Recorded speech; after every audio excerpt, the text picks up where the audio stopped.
맡김이 누림이라는 제목의 말씀을 함께 나누겠습니다. 오늘 본문은 아브라함이 나이 많아 늙었고 하나님께서는 범사에 아브라함에게 복을 주셨다, 이렇게 시작합니다. 하나님께서 아브라함에게 복을 범사에 주셨다는 말은 이제 아브라함이 항상 부자가 됐고 건강해졌고 이런 의미가 아니고, 범사에, 말 그대로 매 순간마다 하나님이 그와 함께 하셨다, 이런 의미입니다. 모든 순간 하나님이 소망이 되어 주셨고 하나님이 그의 유일한 돌파구, 구원이 되어 주셨다는 말입니다. 아브라함이 모를 때에도, 인식하지 못할 때에도 하나님은 늘 그렇게 행하셨습니다. 아브라함이 인식하지 못했을 때 내 소망이 눈에 보이는 거에 있겠다라고 생각했겠죠. 근데 그 순간에도 하나님이 아니다, 내가 너의 소망이다 라고 말씀을 해주셨다는 겁니다. 범사에 이제 하나님이 소망이 되어 주셨다. 소망 없는 때에도 아브라함을 먼저 찾아가시고 모든 순간마다 아브라함을 기억해 주시고 아브라함을 도우시고 그에게 약속을 이루셨다, 이런 거죠. 그러고 보면 아브라함의 인생이 정말 항상 그랬습니다. 자기의 계획과 자기 비전을 따라서 자기 인생이 세워진 게 아니고 하나님이 약속을 주셨고 하나님이 친히 이루어가 주셨고, 그리고 하나님이 완성도 다 행해 주셨죠. 그러고 보면 아브라함이 했던 건 하나밖에 없습니다. 감격한 것밖에 없습니다. 놀란 것밖에 없죠. 야, 하나님이 이렇게 행하시는구나. 내가 꿈꾸고 계획하고 내가 그린 그림은 이거였는데 하나님이 내 인생을 만드신 건 이거였구나. 그게 성도의 역할이라고 말씀드렸죠. 성도의 역할은 대단하게 계획하고 엄청난 일을 이루고 세상을 아름답게 하고 대단하게 세상을 변화시키고, 여러분 그런 게 아니고 성도의 역할은 놀라는 겁니다. 감격하는 거고요. 하나님이 이렇게 크신 분이구나, 깜짝 놀라는 거. 이게 성도의 역할입니다. 그러니까 성도는 어떻게 해야 되는 거죠? 깜짝 놀랄 만한 자리로 가는 거죠. 깜짝 놀랄 만한 자리는 어딘데요? 하나님이 가라고 하신 그 자리죠. 이게 이제 성도의 삶의 패턴입니다. 그게 아브라함의 인생이었죠. 처음에 75세 때, 최소 75세 때 하나님께 부르심을 받은 이후에 계속해서 우리는 그의 못남이 기억나지만 그 끝에 계속해서 하나님은 하나님의 왕 되심, 전능하심, 하나님의 창조주 되심, 하나님의 사랑을 아브라함에게 계속 보이셨죠. 그러던 어느 날 오늘 본문이 나오는 겁니다. 아브라함이 한 종을 부르죠. 이게 오늘 본문의 시작입니다. 그 종이 엘리에셀이었다고 추정이 되는데 아브라함은 그에게 자기 아들 이삭의 아내를 택해서 데리고 와라, 이렇게 말합니다. 근데 이방 민족 중에서, 가나안 민족 중에서 택하지 말고 자기의 고향으로 가서, 하란이었을 텐데 거기로 가서 택하라. 3절입니다. 내가 너에게 하늘의 하나님, 땅의 하나님이신 여호와를 가리켜 맹세하게 하노니 너는 내가 거주하는 이 지방 가나안 족속의 딸들 중에서 내 아들을 위하여 아내를 택하지 말고 내 고향 내 족속에게로 가서 내 아들 이삭을 위하여 아내를 택하라. 그러자 그 종이 알겠습니다. 근데 만일 그 여자가 따라오려고 하지 않으면 어떡하죠? 차라리 이삭을 데리고 가서 보여주는 게 낫지 않겠습니까? 라고 물었습니다.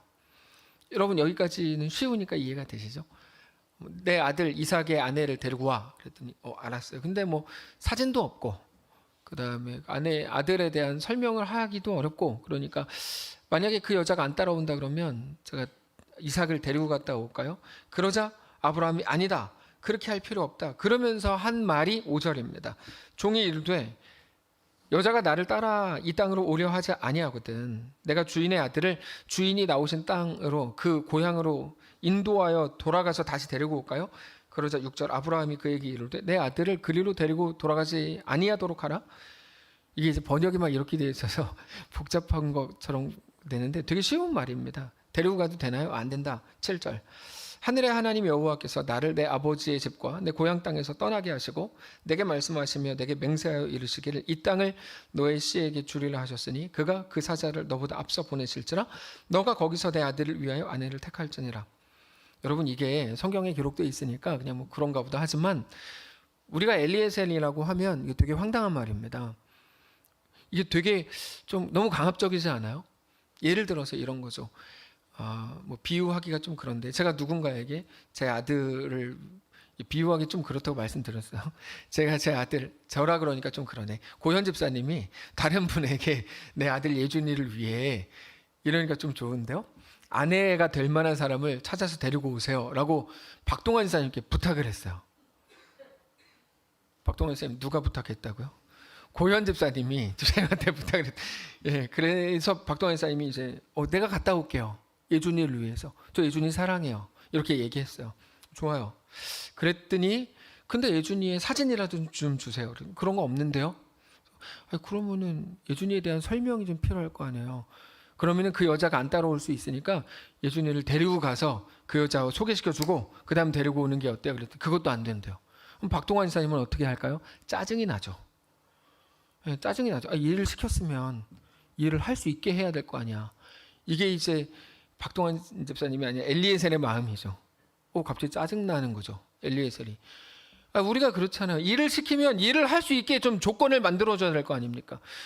고현 집사님이라 그러니까 저로 바꾸면 제가 박동환 집사님께 어떤 무언가를 좀 합시다.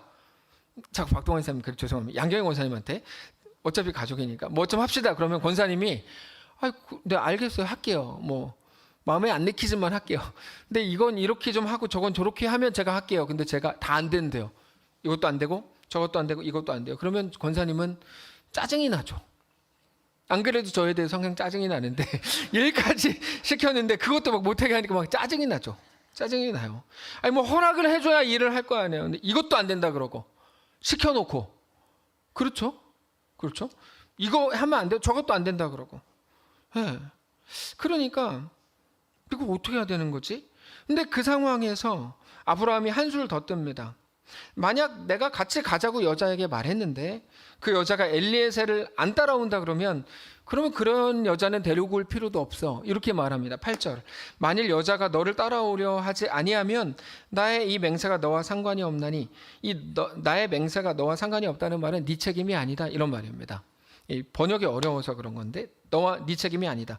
오직 내 아들을 데리고 그리로 가지는 마라. 그러니까 엘리에셀이 혼란스럽습니다. 이거는 엘리에셀 입장에서 좀 황당한 말입니다. 엘리에셀은 이삭의 아내를 택해서 데리고 오라고 하는 아브라함의 명령을 받아서 하란으로 가는 겁니다. 그러면 엘리에셀 입장에서 어떻게 해서든지 이삭의 아내 될 사람을 데리고 와야 되잖아요. 그 명령이고 시킨 거니까. 아마 마음에 대단한 결심을 했을 겁니다. 무슨 일이 있어도 내가 이삭의 아내를 데리고 와야지 막 생각을 분명히 했을 겁니다. 그거를 위해서 뭐를 어떻게 해야 될지 다 생각해뒀을 거예요. 이렇게 찾아가지고 이렇게 데리고 와야지. 근데 갑자기 여자가 너를 따라오려고 하지 않으면 데리고 오지 마 이렇게 얘기하니까 데리고 오라는 건지 이게 데리고 오지 말라는 건지 헷갈리는 거죠. 자, 근데 여러분 이거는 우리의 시선일 뿐이고 엘리에셀은 우리와 달랐던 것으로 보여요. 무슨 말이냐면 지금부터가 중요한데 아브라함이 하는 24장이 이 말을 다 알아들었습니다. 자, 그래서 정리해서 말씀드릴게요. 아브라함은 뭐를 하고 있는 걸까요?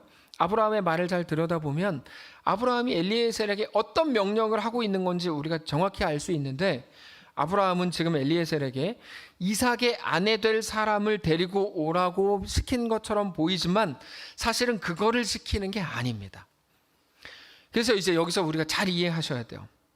이삭의 아내 될 사람을 데리고 오라. 이거는 하나의 매개체가 될 뿐이고 아브라함은 하나님의 행하심을 보려고 하고 있는 겁니다.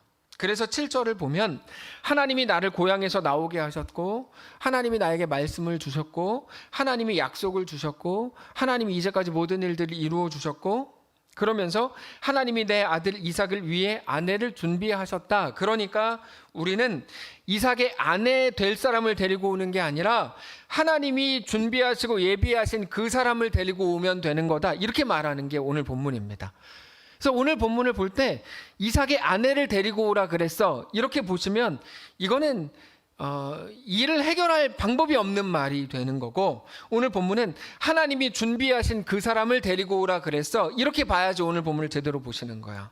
그래서 중요한 게 뭐냐면 하나님이 예비하신 그 사람을 데리고 오는 게 중요합니다. 아무리 마음에 들고 이 엘리에셀이 볼 때 그 여자가 아무리 마음에 들고 아무리 대단하고 이삭과 딱이라고 생각되는 어떤 사람을 만났다고 해도 중요한 건 그런 게 아니고 얼마나 그 여자가 이삭이랑 잘 어울리냐가 아니고 하나님이 예비하신 그 사람을 찾아 데리고 오는 게 중요하다고요. 결국에 엘리에셀은 지금 이삭의 아내를 데리고 오기 위해서 하란에 가는 게 아닙니다. 그럼 뭐죠? 하나님이 준비하신 그 사람을 찾아서 데리고 오는 건데 하나님이 준비하신 그 사람이 나중에 이삭의 아내가 된다 이 말입니다. 순서가 다른 거죠. 순서가. 만약에 이삭의 아내를 데리고 오는 거라고 엘리에셀을 생각한다면 그러면은 기준이 달라지는 거죠. 기준이 어떻게 돼요? 키, 몸무게, 뭐 얼굴, 성격, 자라난 가정 배경 뭐 이런 것들을 봐야 되겠죠. 이삭이랑 잘 어울리나 안 어울리나. 네. 근데 하나님이 정해두신 그 사람을 찾는 문제라면 말이 달라집니다. 보이는 대로 판단할 수 없어요. 가정 형편이 어떻건 키가 어떻건 하여튼 결혼할 때 키를 보는 나쁜 것들. 근데 하여튼 여러분 그 키가 어떻건 몸무게가 어떻건 이런 거는 그렇게 중요한 문제가 아니야. 뭐가 중요하죠? 하나님께 물어야 되고 하나님께 들어야죠. 이게 훨씬 더 간단한 문제입니다. 그래서 아브라함이 말해주는 겁니다. 아브라함은 지금 엘리에셀에게 그 사람을 찾을 만한 단서를 주고 있는 겁니다. 이삭과 함께 갈 필요 없다. 왜요? 이삭의 아내를 찾는 문제가 아니고 하나님이 준비하신 그 사람을 찾는 문제니까. 이해되시죠? 그 사람이 안 따라오면 어떡합니까? 그거 관계없다. 야, 안 따라온다면 그는 하나님이 준비시킨 사람이 아니다. 다른 사람 찾으면 된다. 간단하죠. 이삭을 위해 완벽한 여자를 데리고 오라는 거 아니다. 하나님이 이끄시는 대로 움직이기만 하면 된다. 하나님이 붙여주신 그 사람을 데리고 오면 되는 문제다. 간단하죠. 그래서 8절이 너무 중요한 거야. 왜요? 만약 그 여자가 종을 따라오려고 하지 않으면 하나님이 부르신 사람이 아닌 거니까 신경 쓰지 마라. 여러분 어떻게 보면 책임을 다 회피할 만한 말이지 않아요? 이게 책임을 회피할 만한 말이에요. 근데 이게 너무 중요한 문장인 거예요. 만일 여자가 너를 따라오려고 하지 아니하면 8절 나의 이 맹세가 너와 상관이 없나니 오직 내 아들을 그리로 데리고 그리로 가지 말라. 누가 이삭과 더 잘 어울릴 건가? 누가가 그게 아니고 누가 하나님이 준비하신 사람인가가 중요하다는 거죠. 이거는 우리가 사역을 감당하고 특별히 우리가 인생을 신자로 성도로 살아가려고 할 때 사실상 가장 중요한 기준이 됩니다. 가장 중요한 기준. 우리는 어떤 일이 우리에게 딱 맡겨졌을 때 그 일을 완성하고 그것도 더 잘 이루어내기 위해 최선을 다합니다. 그런데 많은 경우에 그 나의 최선이 오히려 하나님의 뜻을 거스를 때가 너무 많다는 것을 알게 되죠. 예를 들어서 엘리에셀이라 그러면 이삭의 아내 데리고 와라. 막 계속 하루 종일 찾는 거야. 누가 이삭이랑 잘 어울릴까? 누가 이삭이랑 잘 어울릴까? 근데 보세요. 하나님의 명령, 하나님의 이제 아브라함을 통해 주신 명령은 그게 아니었잖아요. 이삭의 아내를 데려와라가 아니잖아요.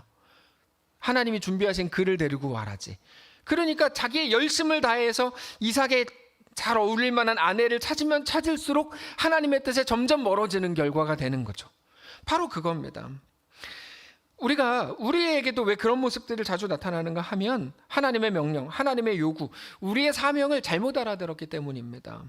사명을 잘못 알아듣는 건 그런 의미에서 너무 치명적입니다. 지난주에도 나누었지만 하나님께서 가나안에 들어가는 이스라엘 백성들을 향해서 사명을 주셨죠. 하나님의 요구는 뭐였습니까? 겉으로 들을 때는 가나안을 몰아내라죠. 가나안 족속을 몰아내라였는데 실제로 주신 하나님의 사명은 뭐였습니까? 복잡한 게 아니라 나와 함께 가자, 나와 함께 걷자, 이른바 하나님과의 동행이었어요. 근데 이스라엘 백성들은 그거를 잘못 이해합니다. 그들은 하나님과의 동행이 아니라 그 땅을 성공적으로 정복하는 게 중요한 건 줄 알았어요. 근데 그 땅을 성공적으로 정복하려고 하다 보니까 아무리 생각을 해봐도 우리는 오합지졸이고 가나안에는 철병거가 있고 그러니까 그들은 너무 강력해 보이고 못하겠다는 거죠. 그래서 그냥 포기하거나 또는 적당한 선에서 타협을 하는 겁니다. 근데 하나님은 그게 답답한 거예요. 왜요? 야, 니네 말대로 그들에게 철병거가 있다면 그거는 그러므로 그들을 정복하지 못할 이유가 아니고 더 강력한 하나님의 은혜를 맛볼 수 있는 기회가 아니냐라고 묻는 거죠. 하나님의 명령은 뭐라고? 나와 동행하자. 근데 이게 막 너무 험한 길이에요. 그건 뭡니까? 더 험한 길이니까 나와 함께 걸을 때 험한 길도 같이 갈 수 있다는 말이 되는 거 아닙니까? 근데 이 논리가 아니라 이거를 막 만약에 더 빠르게 가야 되는 게 하나님의 명령이라고 생각하니까 못하겠다 이렇게 되는 거죠. 그러니까 힘든 상황이면 힘든 상황일수록 나와 함께 가자. 더 재밌을 거야. 야, 더 멋진 이야기가 쓰여지지 않겠어? 이게 하나님의 논리거든요. 하나님의 논리. 어려울수록 그래서 우리는 하나님을 더 의지하고 더 기대하게 되는 거예요. 코로나가 터졌어요. 야, 그럼 이런 길 위해서도 내가 너와 함께 한다는 걸 네가 알게 될 거야. 이게 마땅한 성경의 논리라고요. 코로나가 터졌어요. 야, 잠깐만 숨어있고 아무것도 하지 말고 뭐 주죽은 듯이 있다가 코로나 지나가면 하나님을 섬기자. 이렇게 가는 게 못난 논리라고. 우리가 매일 썼던 논리죠. 무슨 말을 하는지 우리가 이해하셔야 되는 거예요. 하나님의 논리와 우리의 논리는 너무 달라요. 우리가 하나님의 논리를 따라갈 수 있다면 얼마나 좋을까요?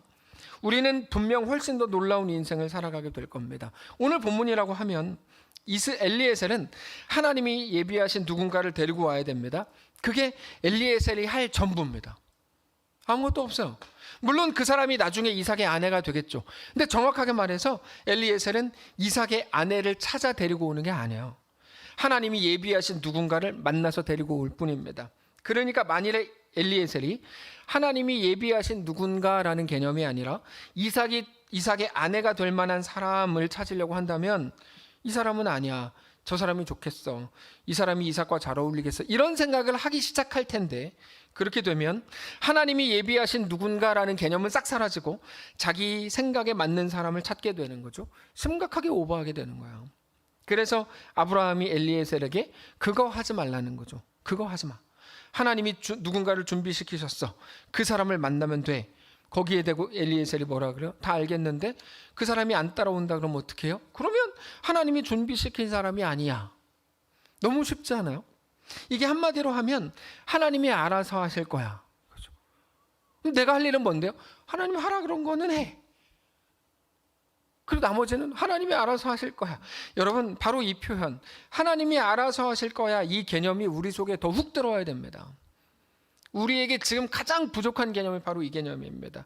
우리에게는 이 인식이 너무 부족합니다. 하나님이 알아서 하실 거야. 하나님께 맡겨드리는 게 없어요. 맡겨드리지 않아요. 특별히 지금 시대의 한국인들에게는 이 개념이 너무 없어요. 모든 거를 다 내가 할 수 있고 열심히만 하면 다 잘할 수 있다고 생각해요. 정말이죠. 열심히 하는데 못하는 게 뭐가 있겠어요. 우리가 다 사실이죠. 우리가 못할 게 뭡니까? 열심히만 하면, 최선을 다하면, 더 노력하면 못할 게 뭡니까? 모든 거. 저는 못지를 못합니다. 근데 그런 거 빼고 할 수 있는 건 다 하겠죠. 이삭의 아내, 여러분 어쩌면 리브가보다 더 예쁘고 더 똑똑하고 더 친절하고 더 잘난 사람을 찾아서 데리고 올지도 몰라요. 없으면 만들어서라도 할걸요. 우리가 전도 여행을 가고 MT를 가고 뭐 소풍 가고 운동회 하고 아우니치 하고 봉사하고 어떤 사역을 하고 교육부서를 맡을 때 모든 거를 정말 다 완벽하게 할 수 있어요. 맘만 먹으면. 못할 게 뭡니까? 다 가능하지. 지금 시대처럼 뭐 돈이 있고 사회와 문화와 과학과 미디어가 발달한 시대라면 못할 게 뭡니까? 근데 잘 생각해 보세요. 하나님이 우리에게 하라고 하신 게 정말 그겁니까? 너 어떤 일이 맡겨졌을 때도 완벽하게 해야 돼? 하나님이 우리에게 그거 맡기실까요? 아닙니다. 그 완벽함, 모두가 행복해하고 누구도 상처받지 않고 모든 사람에게 칭찬받고 대단하게 존경받게 되는 너 그거 이루어야 돼? 여러분, 하나님이 그렇게 말씀하셨어요? 그렇지 않습니다. 하나님이 철병거가 있는 가나안은 너의 힘으로, 네 능력으로, 네 지략으로 몰아내라. 나는 귀찮다. 네가 다 해라. 이렇게 말씀하십니까? 그렇지 않습니다. 우리는 우리에게 대한 하나님의 목적이 무엇인지를 정확히 알아야 됩니다. 하나님은 우리에게 앵벌이 시키는 분이 아닙니다. 우리에게 일 시키고 그걸로 하나님 혼자 만족해 하시지 않습니다. 그럼 뭘까요? 여러분, 우리에게 대한 하나님의 뜻은 언제나 너무 명확합니다. 뭐냐면 우리 앞에 있는 모든 일들을 통해 우리를 하나님의 진짜 자녀다운 자녀로 얻으시려는 거예요. 유일한 뜻이에요. 유일한 뜻. 다른 거 없다고요. 뭐 어떤 일을 해내라. 하나님이 혼자 하시는 게 더 쉬워요. 우리한테 그걸 왜 맡겨요? 혼자 하시는 게 훨씬 쉽지. 그래서 근데 우리한테 그걸 맡기신다고. 왜 맡기십니까? 그거를 통해 우리를 얻으시기 위해서죠. 우리에게 자식을 왜 주셨을까요? 그거를 통해 우리를 얻으시려는 거예요. 근데 우리가 다 자꾸만 오해한다. 여러 가지로. 그래서 우리에게 무언가를 맡길 때 왜 또 나한테 시켜? 불편해. 마음도 없는 사람한테 왜 강요를 해? 마음에서 우러나와야 사역을 하지. 싫어요. 얼마 전에 저한테 누가 얘기해가지고 제가 이분에게 문자 답장을 이렇게 보냈어요. 딱 2글자 영어로 AC 이렇게 보냈어요. 네, 싫어. 근데 이렇게 생각하는 건 진짜 바보 같은 일이에요. 하나님에 대해서 전혀 모르는 태도죠. 하나님은 그 일을 우리 없이도 얼마든지 행하실 수 있고 만약 우리 없이 행하신다면 하나님 혼자 하면 완벽하게 행하실 겁니다. 양심적으로 생각해 봅시다. 여러분 솔직히 말하면 이게 인간적인 표현이지만 하나님은 우리 때문에 더 힘들어요. 그렇지 않아요. 하나님 뭐 죽은 자도 살리시고 막 사람도 막 만드시는데 하나님 우리 때문에 더 힘들어요. 솔직히 우리 때문에 더 복잡해지고요. 우리 뒤처리하느라 그게 더 힘듭니다. 일부 예배 때도 말씀드렸지만 우리 교회에서 저만 빠지면 우리 교회 더 좋아집니다. 저는 확신합니다. 네, 근데 저를 얻으시려고 꾸역꾸역 오늘까지 이게 하신 거겠죠? 제 믿음이에요. 근데 실제 저만이겠습니까? 우리 모두 마찬가지죠. 네. 그럼에도 하나님이 우리에게 무언가를 맡기세요. 왜 그렇습니까? 우리를 얻으시려고 하는 거죠. 상식적으로 생각해 보면 여러분, 엘리에셀을 왜 보냅니까? 왜 보내죠? 리브가가 알아서 오게 하면 되잖아요. 더 쉽잖아요. 그러면 리브가 환상 속에 나타나가지고 야, 너 이삭에게 가. 얼마나 쉬워요. 그럼 더 빠르고 더 쉽고 더 완전할 겁니다. 근데 엘리에셀을 보내요. 무슨 말입니까? 하나님은 이 일을 통해 엘리에셀을 얻으실 작정인 거죠. 하나님은 모든 일들 속에서 아브라함을 그렇게 얻으셨거든요. 우리 눈에 쉽게 보이는 것과 보이지 않게 숨겨져 있는 건 다릅니다. 보이는 것보다 훨씬 더 깊습니다. 우리가 잘 아는 것처럼 엘리에셀은 이 모든 일들을 통해서 하나님의 행하심을 보게 될 거고 결국 온몸으로 하나님이 어떤 분이신가를 경험하게 될 거고 고백하게 될 겁니다. 그렇게 다시 한번 놀라게 되겠죠?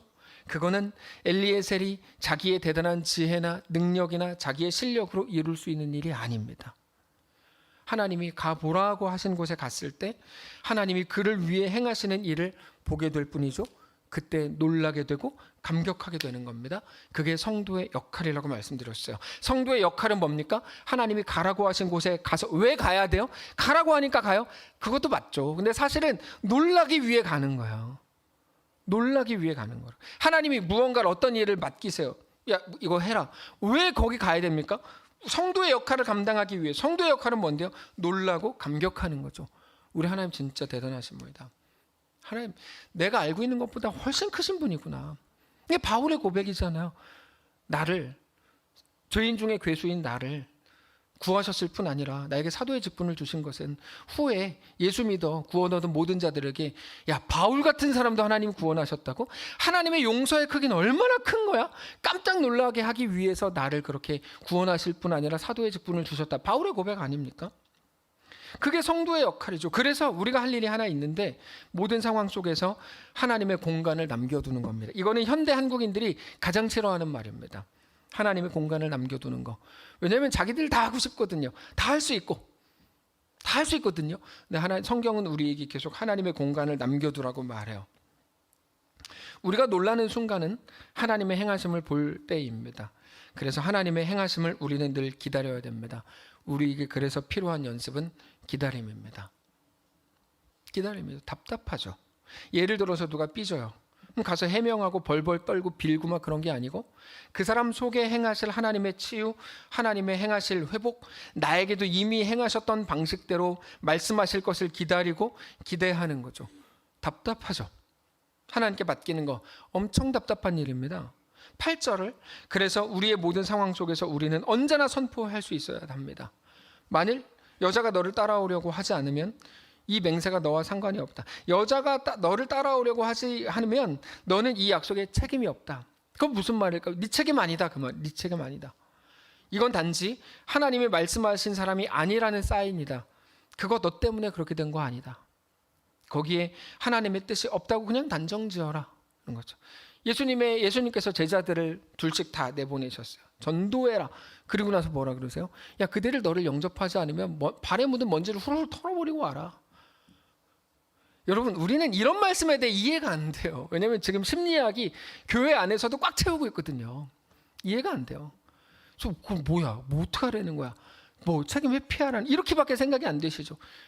그게 회개의 지점이에요. 우리가 어떻게 해야 될까요? 하나님이 일하실 공간을 남겨둬야 돼요. 네. 너무 쉽습니다. 아무래도 좋다는 게 아니죠. 왜요? 가라고 하신 곳까지 가야죠. 하라고 하신 걸 해야죠. 말하라고 하셨으면 그렇게 해야죠. 거기에 순종이 나오고 충성이 나오거든요. 그러나 그렇게 하나님께서 말씀하시고 이끄신 이후에 비로소 하나님이 행하시는 일을 보는 겁니다. 여전히 내가 완성하기 위해서 머리 싸매지 않는 겁니다. 바로 이 지점이 되게 예민해서 오해할 수도 있고 알아들을 수도 있는 지점인데 우리 역할과 하나님의 역할이 다르다는 걸 인정하고 하나님의 행하심을 기대하고 기다리는 겁니다. 그러면 그때 우리는 놀라운 일을 경험하게 될 것입니다. 자, 놀라운 일이라는 건 상대의 변화나 내가 생각한 그림이나 내가 가졌던 비전이 이루어진다는 말이 아닙니다.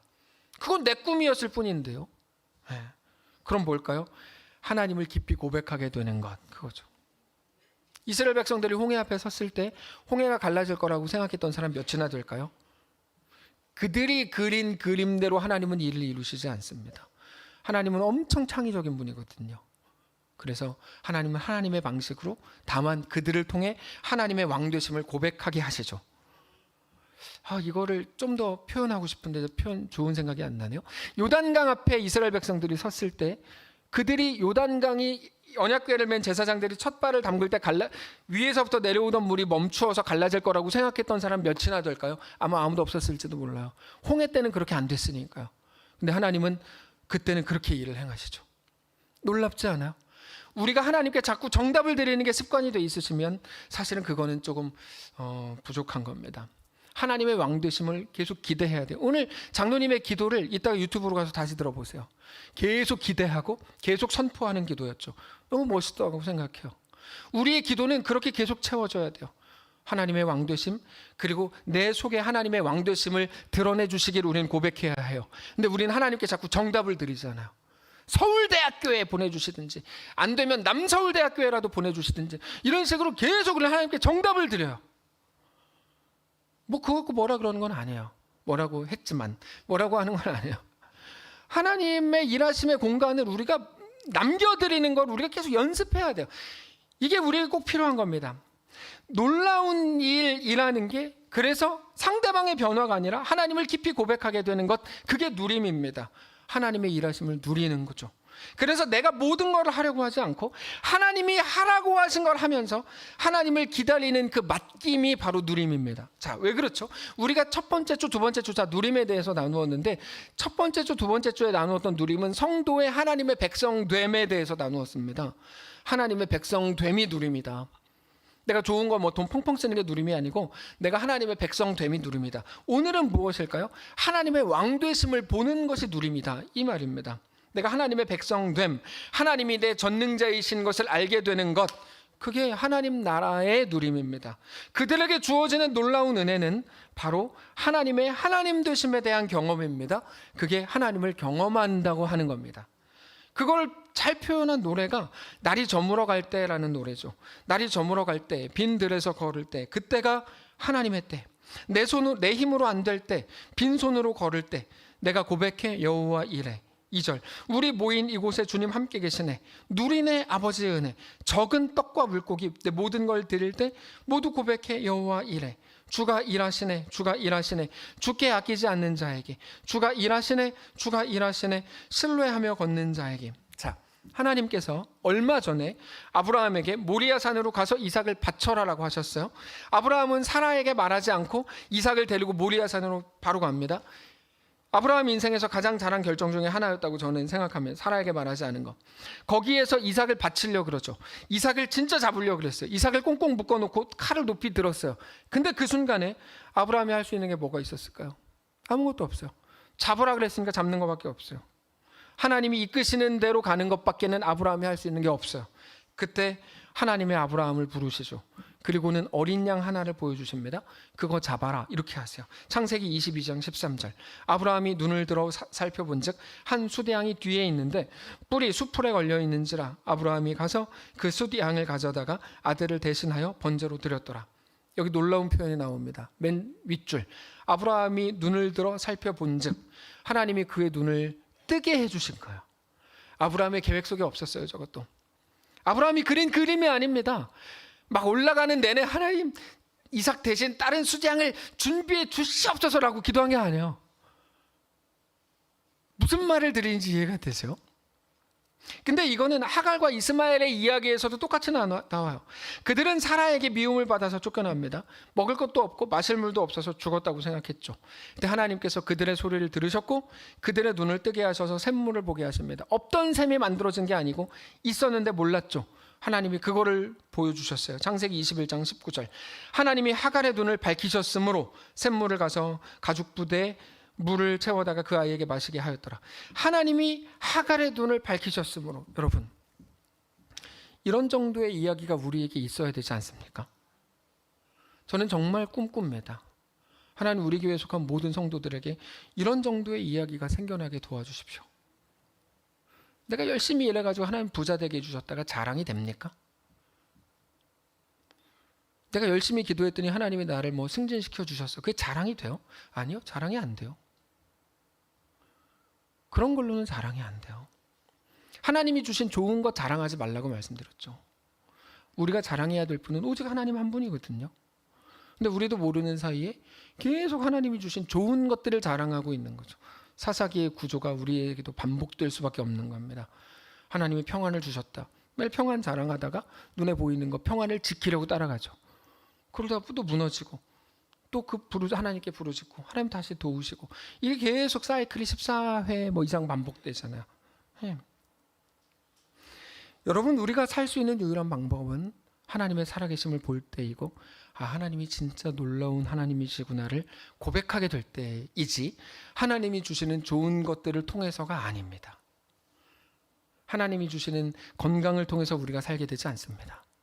하나님 때문에 살게 됩니다. 하나님이 주시는 돈으로 살게 되지 않습니다. 하나님으로 우리는 살게 됩니다. 결국에 우리는 언제나 하나님께 맡기는 것을 더 연습해야 합니다. 그것이 우리가 2024년 한 해 동안 누리게 될 하나님 나라인 것입니다.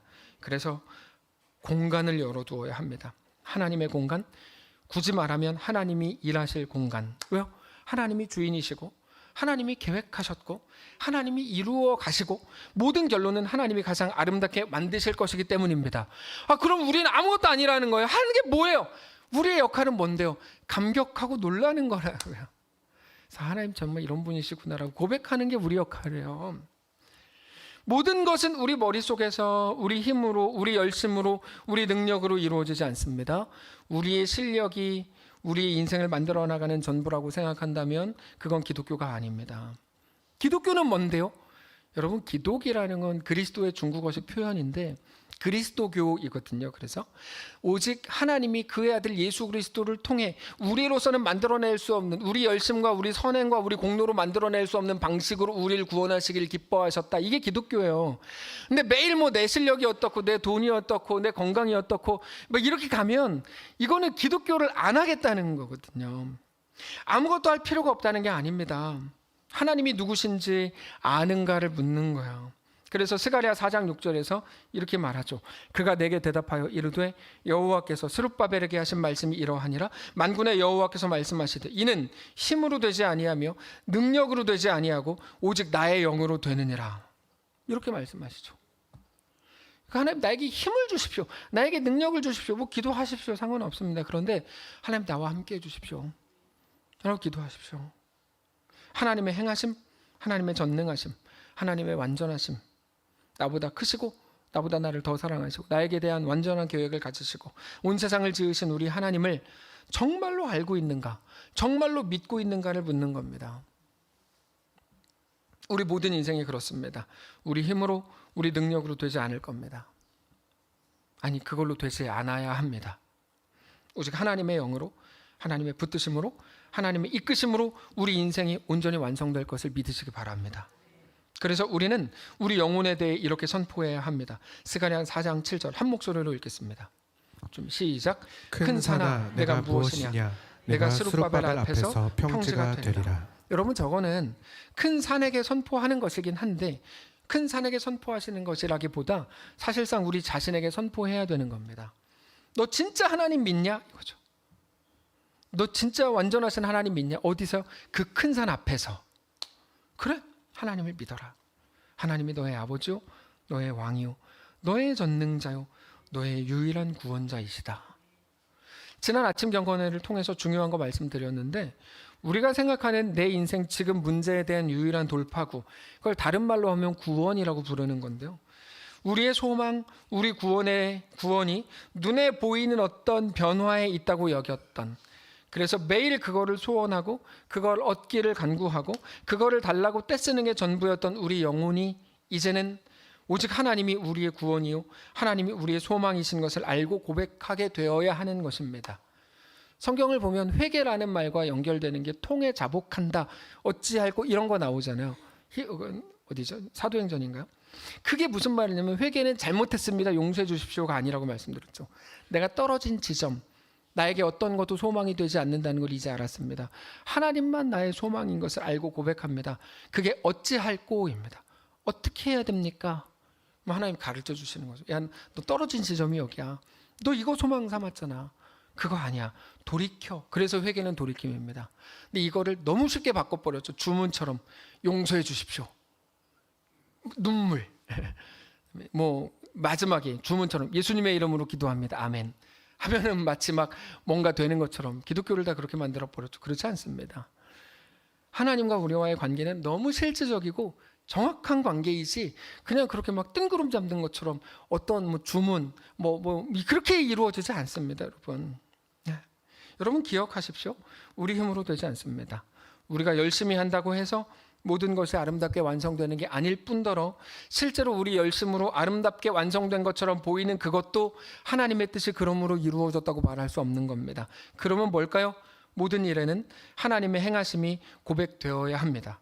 하나님이 행하셨다고 하는 그 고백, 그게 남으면 끝납니다. 우리가 전도 여행을 가죠. 전도 여행에 가서 무엇을 완성하고 어떤 결과물을 가져와야 할까요? 뭐를 기대하시죠? 그거를 통해서 막 태국이 인구가 지금 7천만이라는데 우리 때문에 막 1억이 되고 태국의 경제가 막 발전이 되고 이거를 꿈꾸세요? 아니요, 그건 잘못된 꿈이세요. 우리가 꿈꿔야 하는 건 딱 하나예요. 야, 하나님 정말 놀라우시구나 라고 고백하게 되는 것. 누가? 참여한 우리가. 그래서 우리는 계속 성공적이었던 거예요. 우리는 어쩌면 사람들이 내세울 만한, 사람들이 드러내 보여줘라고 할 만한 결과물 아무것도 못 만들었는지도 몰라요. 제 신앙 양심상 전혀 관계없습니다. 우리가 그곳에 가서 할 수 있는 고백들이 95%, 5%는 아니었는데 95% 늘 그런 고백들이 있었고 그렇게 하나님 앞에 온전한 하나님을 높이는 일들이 있었기 때문입니다. 말씀을 정리하겠습니다. 우리가 하나님을 믿는다고 할 때 그것은 평안과 위로를 위한 어떤 종교 행위를 말하는 게 아닙니다. 사람은 신을 감동시키고 신은 그 사람에게 돈과 건강과 성공을 주는 것을 종교라고 부릅니다. 그거를 위해서 종교합니다. 하나님은 우리에게 종교를 요구하시지 않습니다. 하나님은 우리를 종교로서 대하시지 않습니다. 하나님은 우리 삶에 가장 직접적이고 가장 친밀하고 가장 실제적으로 개입하기를 원하십니다. 온 세상과 우리를 지으신 하나님은 우리를 그분의 자녀요 하나님의 백성으로 정말로 삼으셨습니다. 그 말은 우리가 하나님의 자녀요 백성으로 살아내기를 원하시고 요구하신다는 말입니다. 그래서 오늘 본문의 아브라함의 태도가 우리에게 너무 도전이 되는 겁니다. 하나님이 말씀하셨고 그 말씀을 현실 속에서 의지하고 있으니까요. 하나님이 약속하셨고 하나님이 이루어 가주셨다. 나는 그런 경험이 있다. 나는 그 얼마 전에 그랬다. 내가 내 아내 내가 죽을까 봐 누이라고 속였다. 내가 이렇게 했다. 내가 엘리에셀 만들고 이스마엘 만들었다. 하나님이 하나님의 일들을 친히 이루시더라. 나는 지금도 그럴 걸 믿는다. 내 힘과 내 능력이 아니라 하나님의 영으로 완전하게 이루실 하나님을 나는 믿는다. 여러분 너무 놀랍지 않아요? 그게 오늘 본문이에요. 사랑하는 성도 여러분, 그러므로 이제 하나님께 맡기십시오. 하나님께 맡긴다는 게 내 소원을 막 주구장창 계속 하나님께 10시간 동안 외치라는 말이 아니에요. 하나님의 이끄심 앞에 철저히 순종하시고 하나님이 말씀하시는 분이시고 이루시는 분이신 것을 믿으십시오. 그게 온전한 맡김입니다. 계산하지 마시고 하나님의 완전하심을 기대하십시오. 그래서 맡김이 누림인 겁니다.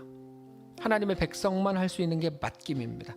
맡김을 통해 우리는 하나님의 나의 하나님 되심, 하나님의 왕 되심, 하나님의 아버지 되심을 고백하게 될 겁니다. 우리 실력으로는 안 됩니다. 그거는 억지로 인간적으로 하는 고백은 아니니까요. 하나님의 행하시는 놀라운 일을 보고 감격하시게 될 겁니다.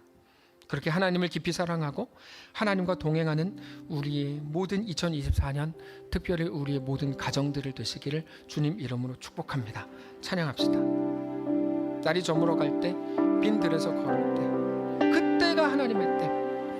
날이 저물어 갈 때, 빈들에서 걸을 때, 그때가 하나님의 때. 내 힘으로 안 될 때, 빈손으로 걸을 때, 내가 고백해 여호와 이래. 주가 일하시네. 주가 일하시네.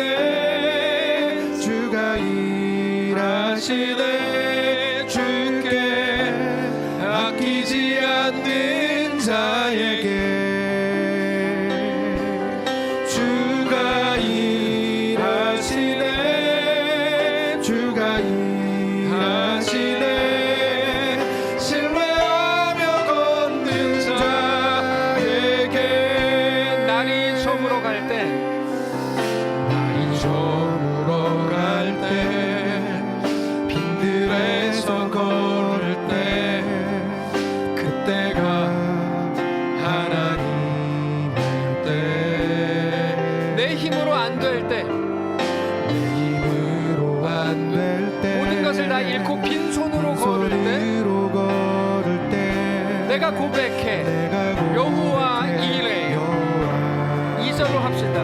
우리 모인 이곳에 주님 함께 계시네. 우리 모인 이곳에 주님 함께 하시네. 누리네 아버지 위에. 적은 떡과 물고기, 적은 떡과 물고기, 내 모든 걸 드릴 때 모두 고백해 여호와 이래. 주가 일하시네. 주가 일하시네. 주가 일하시네. 주께 아끼지 않는 자에게 주가 일하시네. 주가 일하시네. 주가 일하시네. 신뢰하며 걷는 자. 다시 한번 합시다. 주가 일하시네. 주가 일하시네. 주가 일하시네. 주가 일하시네. 주께 아끼지 않는 자에게 주가 일하시네. 주가 일하시네. 주가 일하시네. 신뢰하며 걷는 자에게. 거룩하신 하나님, 우리 삶을 하나님 앞에 그렇게 내어 맡기기를 원합니다. 그 맡김이 너무 어렵습니다. 그게 잘 안 됩니다. 하나님, 내가 막 다 할 수 있을 것 같고, 다 해야 될 것 같고, 내가 안 하면 안 될 것 같고, 우리 안에 그런 조급함들이 많습니다. 하나님의 왕 되심을 우리는 언제쯤이면 진심으로 인정할 수 있을까요? 언제쯤이면 하나님의 논리를 따를 수 있을까요? 야, 그 길 너무 어렵고 험하면, 야, 그 길을 나와 함께 걸으면 더 멋지고 더 얼마나 더 풍성한 이야기가 쓰여지겠냐. 하나님, 아니요, 나는 다 계산해봤는데 철병거가 있고 못하겠어요. 안 합니다. 이번에는 내가 할 수 있는 것까지만 내가 적당히 할게요. 하나님, 우리 인생 속에 하나님의 왕되심에 대한 고백, 그 앞에 엎드리는 일들이 이제 시작되도록 인도하시옵소서. 하나님 백성의 그 누림이 우리 2024년 한 해 동안 연습되고 훈련되고 그렇게 풍성해지는 우리 모두의 삶이 되게 하시옵소서. 나의 힘으로도 아니고 나의 능력인 줄 알았는데 그것도 아니고 오직 여호와의 영으로 되는 것을 내가 고백합니다. 우리가 2024년 마지막 날 그 고백할 수 있도록 인도하시옵소서.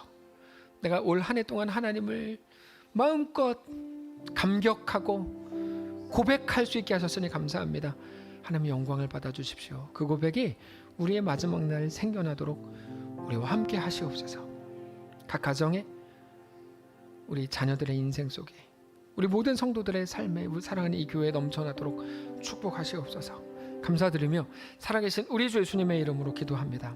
아멘. 이제는 우리 구주 예수 그리스도의 은혜와 하나님 아버지의 다함없는 사랑과 성령의 교통인도 역사 위로 함께 하심의 은사가 이 시간 주를 바라보며 예수 안에 허락된 그 길을 믿음으로 담대히 걷기를 소원하는 사랑하는 모든 성도들 머리머리 위에, 그들의 가정 위에, 그들의 자녀들 위에, 생업 위에, 사랑하는 이 교회 위에 이제로부터 영원까지 함께 계실지어다. 아멘.